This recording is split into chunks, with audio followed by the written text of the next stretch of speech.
OK，那那种就搞了开到我ภาษาชัวนะอย่ากูต้องเคลียร์จะพินตามมาแล้วจะที่นอจะ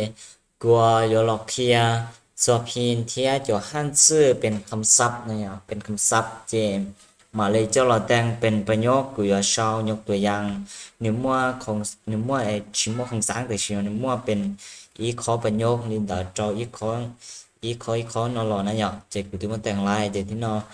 อกูจะหลอกเคลียร์จะเปชได้ต่อกัน cho nó xài nó xào tươi nó hơn nhẹ cỡ nó là cũng khá là suy cho cậu ok thế um, เพื่ออนาคตนะอย่าเพื่อรู้นึงอย่าไปช่วยแต่ชิโนป้อนเราเดีย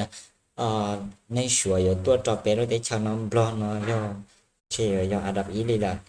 เจกับเพื่ออนาคตอยู่ที่ลีเตา保姆คือนอกคือเขาเนี่ย只用嚟清頭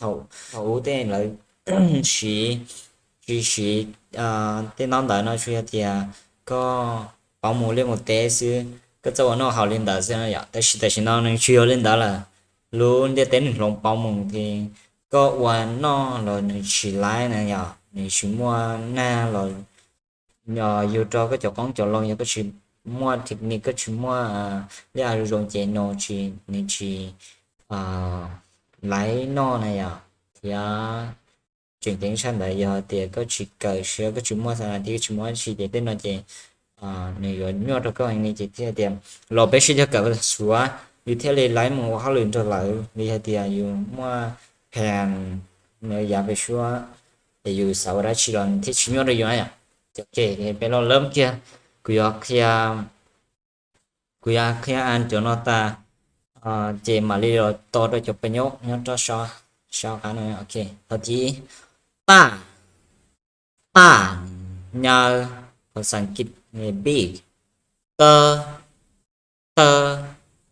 เตอของเตอเน้นความเน้นเสียงเน้นความเนี่ยเน้นข้อความใช่ไหมเสียงเน้นความเตียนเตียนมงเตี้ยหนาวคอมพิวเตอร์电视โทรทัศน์เตี้ยหญิงฮุบเงาหรือโมวีอะไรจนนักแสดงอะไรอ่ะเดี๋ยวเราเรียกโมวี东西สิ่งของหรือว่า things เรื่องบางอย่างโตโต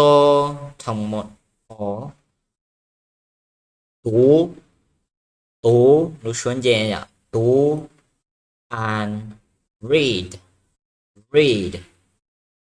对不起对不起ขอโทษนี่ว่า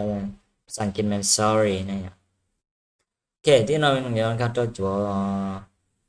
ตัวอย่างซ้ำประโยคในอย่างในมั่ว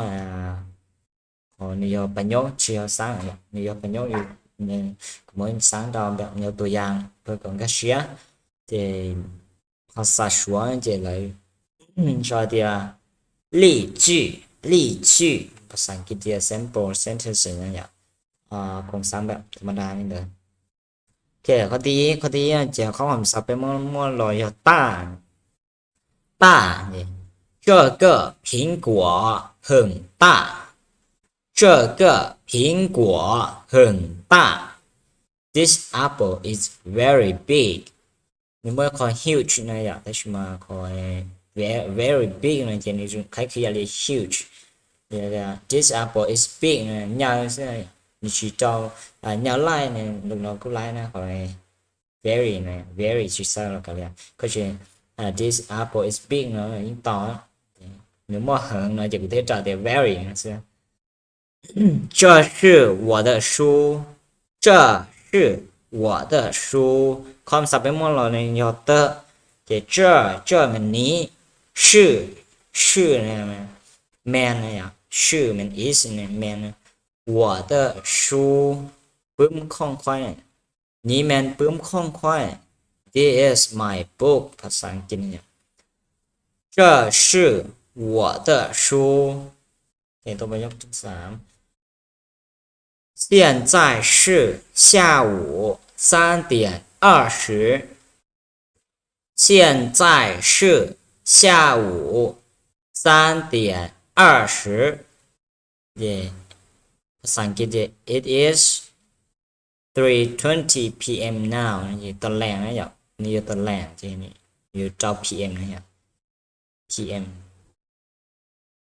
เดี๋ยวนี้แม่นตอนแรงเวลา3:20我买了个电脑我买了个电脑ค่อยได้ซื้อค่อยซื้อคอมพิวเตอร์แล้วหมายเลอนั่นจะเลอขอเลอนั่นจะแบบอยู่ที่ว่าต่อนะเนี่ยอยู่ที่อยู่ต่อรอจะว่าหมายเลอก็电脑 I bought a computer ค่อยได้ซื้อโทรศัพท์คอมพิวเตอร์แล้วแบบที่5妈妈在看电视妈妈在看电视Mother is watching TV แม่กำลังเบิ่งโทรทัศน์เนี่ย妈妈在看电视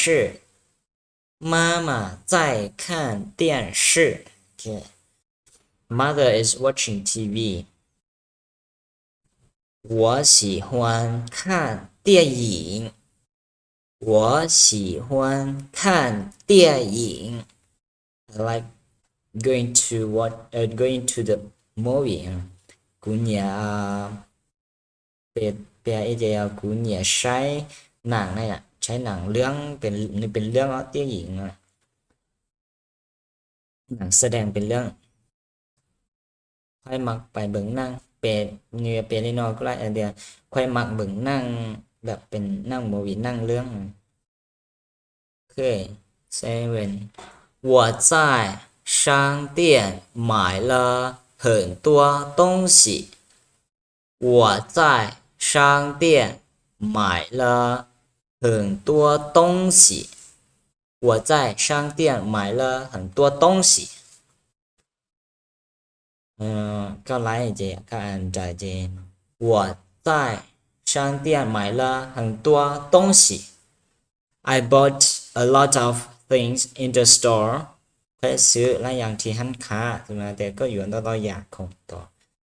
ลูกค้านะอยากทำของร้านค้า我们都来了我们都来了 we are here พวกเราทุกคนอยู่ที่นี่เรียกพวกเราทั้งหมดมาฮอดแล้วเนี่ยความหมายของมัน我们都来了 we are hereข้อสุดท้าย你喜欢读书吗你喜欢读书吗เจ้ามาอ่านปื้มบ่ Do you like reading book ภาษาอังกฤษ Do you like reading book Do you like reading book โอเคthì cóที่เก่าthì 对不起sorry 的这个chỉ đang thì ok 我唱到จากเพียตอนช่วงนี้จะรอป้ากดไลค์จบกูเทียเพื่ออยู่ต่อในคลิปต่อไปเทียจากเพียขอที่หอชีเม่งจีเจนจีสักเจนเลยนั่นหรอกูคอมเมนต์เคลียร์จบกูป้อเทียอย่างนี้ที่หอแบบเก่งเลยนั่นหรอกูเคลียร์กูป้อเทียกูเคลียร์ขอที่หอชีชื่อนั่นหรอ